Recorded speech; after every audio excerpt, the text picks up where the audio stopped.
Friends, welcome to my channel. तो आज हम लोग देखने वाले हैं, ये आप लोग का जो पेपर आप लोग के सामने दिख रहा है, ये है आप लोग का 2019 का पेपर फर्स्ट है। इसका हम लोग देखने वाले हैं सीडीपी वाले पोर्शन का। तो 2018 का, 23 का, 24 का पूरे पेपर कंप्लीट हो चुके हैं। आज हम लोग देखने वाले हैं 2019 का पेपर फर्स्ट है। इसका कोड आप लोग का ये है।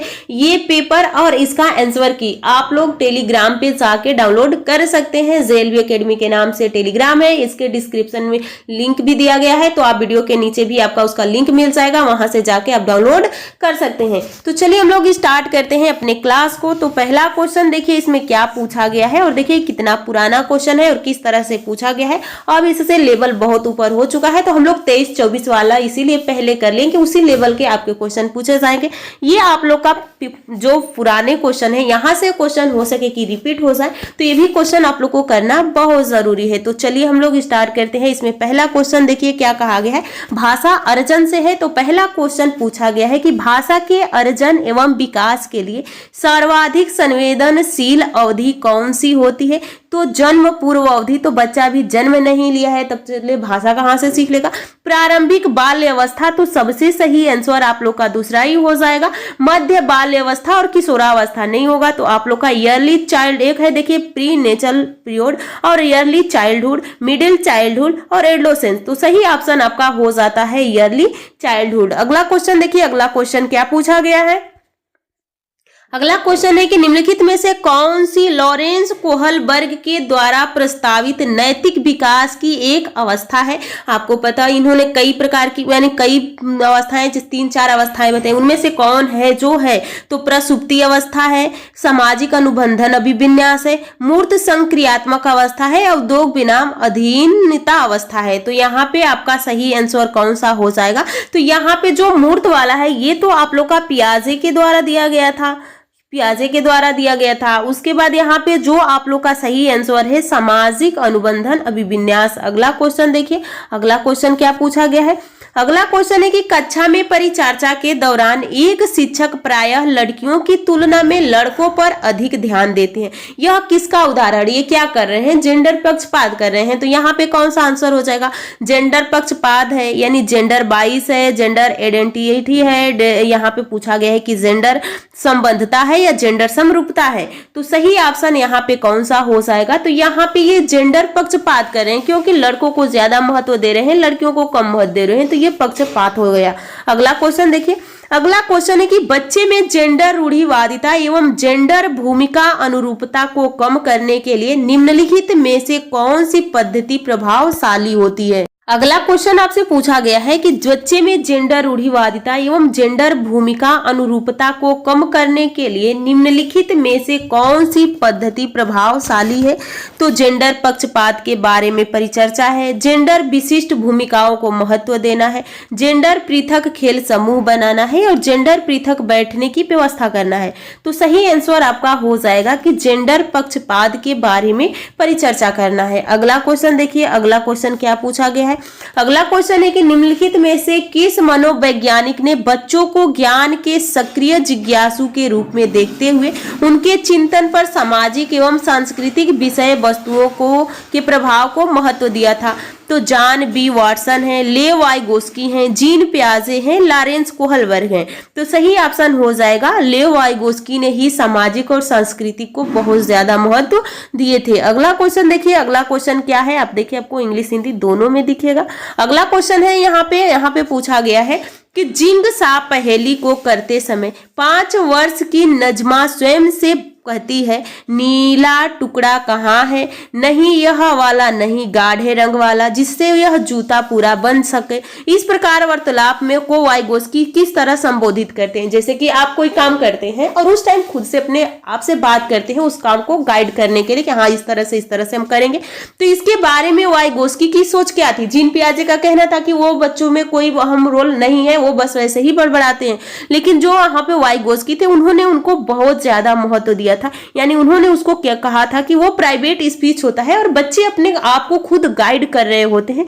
तो सही हो जाएगा प्राइवेट स्पीच, टाल के लाउंड, इसके फोल्डिंग यहाँ पे नहीं होगा। तो सही ऑप्शन आपका पहला हो जाएगा। अगला देखिए, बच्चों को संकेत देना तथा आवश्यकता पड़ने पर सहयोग प्रदान करना निम्नलिखित में से किसका उदाहरण है। ये आप लोग का 2019 का पेपर है, तो ये समझ सोचे कि इतना ही इस तरह से आपके क्वेश्चन यही रहेंगे, पूछने का तरीका भी यही रहेगा। लेकिन पहले आपके सामने कहानी दी जाती है, उसके बाद आपसे आंसर पूछे जाते हैं, जिसमें आपको टाइम ज्यादा लगता है। तो जब क्वेश्चन को प्रैक्टिस किए रहेंगे तभी आप वहां पे अपने टाइम से अपने क्वेश्चन को सॉल्व कर पाएंगे। तो देखिए इसके फोल्डिंग क्या होती है, यानी बच्चों को संकेत देने तथा आवश्यकता पड़ने पर सहयोग प्रदान करना निम्नलिखित में से क्या होता है। तो वो पांड ढांचा इसके फोल्डिंग होता है। जैसे कि सबसे पहले अगर आप साइकिल चलाने या छोटा बच्चा कोई साइकिल चलाने चलता है तो उसको सिखाने के लिए उसके घर के पेरेंट्स होते हैं जो कि उसको इसके फोल्डिंग ही देते हैं, थोड़ा उसको सहारा देंगे। जब बच्चा धीरे धीरे चलाना स्टार्ट कर देता है तो उसको छोड़ देते हैं। तो यहाँ पे भी क्वेश्चन पूछा जा सकता है कि क्या इसके फोल्डिंग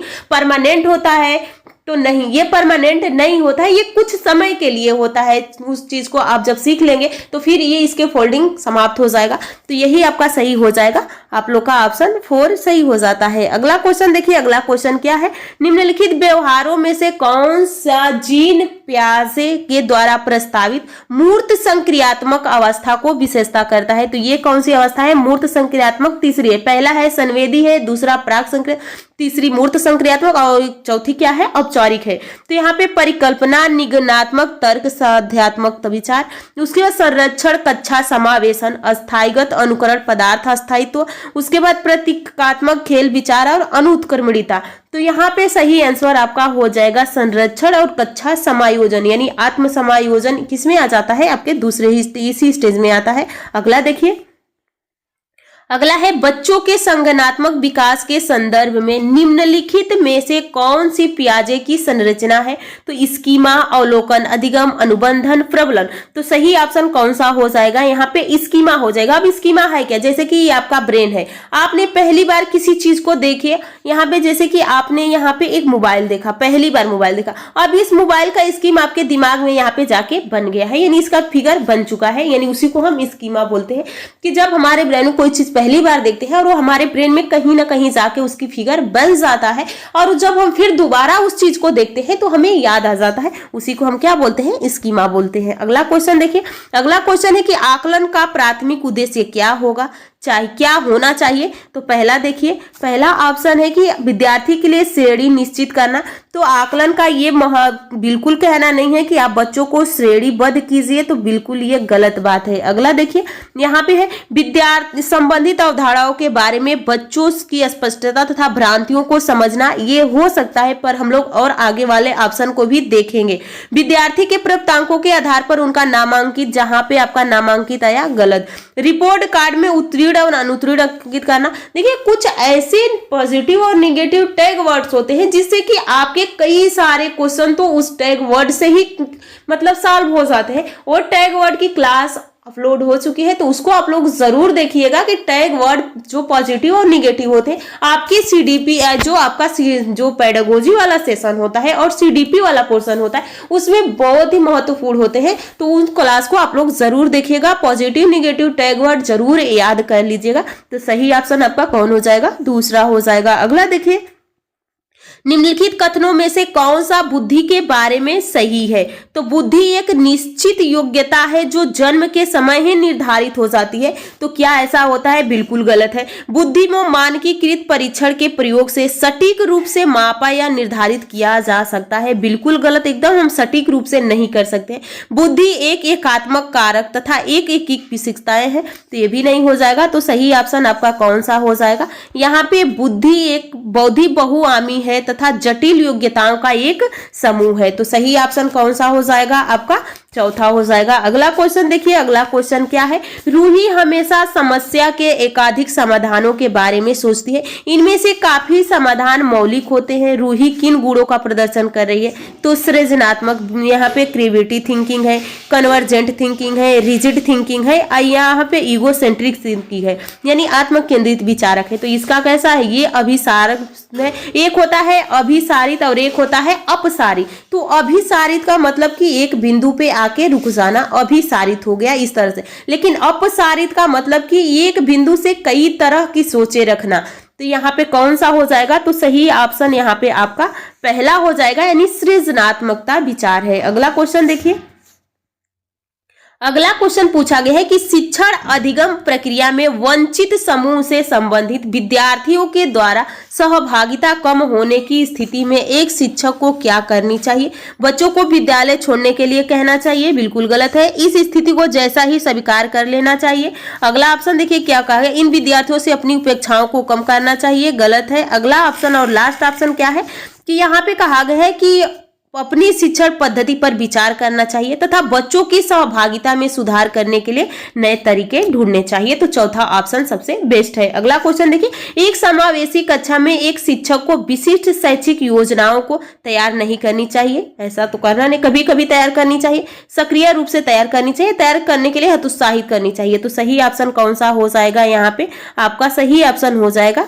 तीसरा। अगला क्वेश्चन देखिए, अगला क्वेश्चन क्या पूछा गया है, पठन वैकल्प्य बच्चों के प्राथमिक लक्षण क्या है। न्यून अवधान विकार, अपसारी चिंतन, पढ़ने में धारावाह प्रवाह पढ़ने की अक्षमता, एक ही गति विषय कार्य को बार बार दोहराना। तो सही ऑप्शन कौन सा हो जाएगा, तो यहाँ पे सही ऑप्शन हो जाएगा आपका तीसरा। अगला क्वेश्चन देखिए, अगला क्वेश्चन क्या पूछा गया है, ये आप लोग का आरटीए 2009 से है। तो यहाँ पे पूछा गया है कि शिक्षा का अधिकार अधिनियम 2009 में उल्लेख की गई समावेशी शिक्षा की अवधारणा निम्नलिखित में से किस पर आधारित है।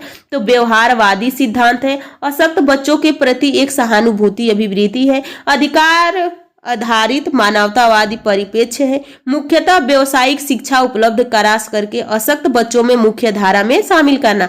तो सही ऑप्शन आपका तीसरा हो जाएगा। अगला क्वेश्चन देखिए, अगला क्वेश्चन क्या पूछा गया है, अगला क्वेश्चन आपसे पूछा गया है, यहाँ पे अगला क्वेश्चन पूछा गया है कि संरचनावादी ढांचे में अधिगम प्राथमिक रूप से यंत्रवत याद करने पर आधारित है, बिल्कुल रट्टा तो मरवाना ही नहीं है बच्चों से, प्रबल में केंद्रित है, अनुबंधन द्वारा अर्जित होता है, अवबोधन की प्रक्रिया पर केंद्रित होता है। तो सही ऑप्शन आपका 4 हो जाएगा। अगला क्वेश्चन देखिए, अनेक घटनाओं के बारे में बच्चों के द्वारा बनाए गए सहजानुभूति सिद्धांतों के संदर्भ में एक शिक्षिका को क्या करना चाहिए। बच्चों को इन सिद्धांतों को अनदेखा करना चाहिए, क्यों अनदेखा करेंगे, बच्चों को दंडित करना चाहिए, बार बार याद कराना चाहिए, प्रतिकूल प्रमाण में की उदाहरण को प्रस्तुत करके बच्चों के इन सिद्धांतों को चुनौती देना चाहिए। तो सही ऑप्शन आपका चौथा हो जाएगा। अगला क्वेश्चन है, छात्र केंद्रित शिक्षा शास्त्र को क्या विशेषता है। केवल पाठ्य पुस्तक पर निर्भर होना, बच्चों के अनुभव को प्रमुखता देना, यंत्रवत याद करना, योग्यता के आधार पर विद्यार्थियों को नामांकित करना तथा वर्गीकरण करना। तो सही ऑप्शन आपका हो जाएगा दूसरा। अगला क्वेश्चन देखिए, संवेग एवं संज्ञान एक दूसरे से क्या है, स्वतंत्र है, सन्निहित है, संबंधित नहीं है, पूर्णतः अलग है। तो सही ऑप्शन कौन सा हो जाएगा आपका, ये सन्निहित है यानी इंटरवोवन विथ है। अगला क्वेश्चन देखिए, अगला क्वेश्चन क्या पूछा गया है, संरचनावादी सिद्धांत के अनुसार यहाँ पे अधिगम के बारे में निम्नलिखित कथनों में से कौन सा सही है। तो यहाँ पे ऑप्शन दिया गया, अधिगम पुनरुत्पादन एवं स्मरण की प्रक्रिया है, अधिगम यंत्रवत याद करने की प्रक्रिया है, बिल्कुल गलत है, अधिगम आवृत्ति समझ व्यवहारवादियों का अनुबंधन है, और अधिगम सक्रिय यहाँ पे विनियोजन द्वारा ज्ञान की संरचित प्रक्रिया है। तो सही ऑप्शन आपका हो जाएगा चौथा। अगला क्वेश्चन देखिए, अगला है, विद्यार्थी को स्पष्ट उदाहरण एवं गैर उदाहरण देने के क्या परिणाम है। अवधारणात्मक परिवर्तन को प्रोत्साहित करने के लिए यह प्रभावशाली तरीका है। यह विद्यार्थियों के दिमाग में भ्रांतियां उत्पन्न करता है, यह अवधारणाओं को समझ में अभाव पैदा करता है। अगला ऑप्शन देख लीजिए क्या है, यह अवधारणात्मक समझ के बजाय कार्य विधि की प्रक्रियात्मक ज्ञान पर ध्यान केंद्रित करता है। तो सही ऑप्शन आपका यहाँ पे हो जाएगा, यहाँ पे आप लोग का पहला ही ऑप्शन सही होता है। अगला क्वेश्चन देखिए, अगला क्वेश्चन आपसे पूछा गया है कि बच्चों को अधिगम गतिविधियों में भागीदारी करने के लिए लगातार पुरस्कार देना व दंड प्रयोग करने से क्या प्रभाव पड़ता है। तो बाहरी अभिप्रेरणा कम होती है, आंतरिक अभिप्रेरणा बढ़ती है। यह बच्चों को प्रदर्शन आधारित लक्ष्यों के बजाय निपुणता पर ध्यान देने के लिए प्रोत्साहित करती है। चौथा ऑप्शन देखिए क्या है, अधिगम में बच्चों की स्वाभाविक अभिरुचि तथा जिज्ञासा कम होती है। तो सही ऑप्शन आपका चौथा हो जाएगा। अगला क्वेश्चन देखिए, अगला क्वेश्चन क्या पूछा गया है, निम्नलिखित में से कौन सी प्रथाएं सार्थक अधिगम को बढ़ावा देती हैं। तो सार्थक यहाँ पे पूछा गया है, तो शारीरिक दंड, जब आप बच्चे को शारीरिक दंड देंगे तो क्या वो बच्चे उसमें संलग्न होगा, बिल्कुल नहीं होगा। सहयोगात्मक अधिगम पर्यावरण बिल्कुल सही है। सतत एवं समग्र मूल्यांकन ये भी सही है, लेकिन निरंतर तुलनात्मक मूल्यांकन, आप एक बच्चे का दूसरे बच्चे से निरंतर तुलना करेंगे तो ये भी गलत है। तो पहला दूसरा और तीसरा आपका सही होता है। अगला क्वेश्चन देखिए, अगला क्वेश्चन क्या पूछा गया है, शिक्षक बच्चों की जटिल अवधारणाओं की समझ को किस प्रकार सहज कर सकते हैं। तो एक व्याख्यान दे करके, प्रतियोगितात्मक अवसरों की व्यवस्था करके, बार बार यांत्रिक अभ्यास द्वारा, अन्वेषण एवं परिचर्चा के लिए अवसर उपलब्ध करा के। तो सही ऑप्शन आपका चौथा हो जाएगा। अगला क्वेश्चन देखिए, अगला क्वेश्चन क्या है, एक प्राथमिक विद्यालय की अध्यापिका बच्चों को एक प्रभावशाली समस्या समाधानकर्ता बनाने के लिए किस प्रकार से प्रोत्साहित कर सकती है। प्रत्येक छोटे कार्य के लिए भौतिक पुरस्कार देना, केवल प्रक्रियात्मक ज्ञान पर बल देना, केवल आ गया तो यही निगेटिव टैग वर्ड मिल गया आप लोग को। यहाँ पे देखिए गलत उत्तरों को अस्वीकार करके एवं दंडित आप लोग का निगेटिव है। बच्चों की सहानुभूति अनुमान लगाने के लिए प्रोत्साहित करके तथा उस पर आधारित विचार मंथन करके। तो सही ऑप्शन हो जाएगा आप लोग का चौथा। अगला क्वेश्चन देखिए, अगला क्वेश्चन क्या पूछा गया है, अगला क्वेश्चन यहाँ पे पूछा गया है कि निम्नलिखित में से किसमें शारीरिक वृद्धि एवं विकास तीव्र गति से घटित होता है। तो शैशवा अवस्था और प्रारंभिक बाल्य अवस्था एवं मध्य बाल्य अवस्था एवं किशोरावस्था और किशोरावस्था एवं वयस्कता। तो सही ऑप्शन आपका पहला हो जाएगा, शैशवा अवस्था एवं प्रारंभिक बाल्य अवस्था। अगला क्वेश्चन देखिए, अगला क्वेश्चन क्या है, निम्नलिखित में से कौन सा विकास का सिद्धांत नहीं है। ध्यान दीजिएगा, निगेटिव पूछा गया है। विकास जीवन पर्यंत होता है, विकास परिवर्तनीय होता है, विकास अनुवांशिक एवं पर्यावरण दोनों के द्वारा प्रभावित होता है, विकास सार्वभौमिक और सांस्कृतिक संदर्भ इसी से प्रभावित नहीं करता है। तो गलत ऑप्शन आपका कौन हो जाएगा, चौथा ही गलत हो जाएगा और यही सही होगा। अगला क्वेश्चन देखिए, व्यक्तित्व विभिन्नताओं को प्राथमिक कारण क्या है। तो यहाँ पे लैंगिक के द्वारा माता पिता से प्राप्त अनुवांशिक संकेत पद्धति को जन्मजात विशेषताएं, पर्यावरणीय प्रभाव, अनुवांशिक एवं पर्यावरण के बीच जटिल पारस्परिक क्रिया। सही ऑप्शन आपका कौन हो गया, 4। अगला और इसका लास्ट क्वेश्चन क्या है, निम्नलिखित में से कौन सा द्वितीय सामाजिकरण एजेंसी का उदाहरण है। तो यहाँ पे द्वितीय, प्राथमिक पूछेगा तो आपका परिवार हो जाएगा, प्राथमिक टीचर पूछेगी तो आपकी माँ हो जाएगी, यानी बच्चे की माँ हो जाएगी। और उसके बाद दूसरे में सारी मीडिया आ जाए, विद्यालय आ जाएगा, ये सब जो पास पड़ोसी ये सब क्या है, दूसरी एसएनजी है। तो इसमें द्वितीय ही पूछा है, तो सही ऑप्शन कौन सा हो जाएगा, विद्यालय और मीडिया। तो ये आप लोग के 30 क्वेश्चन कंप्लीट हो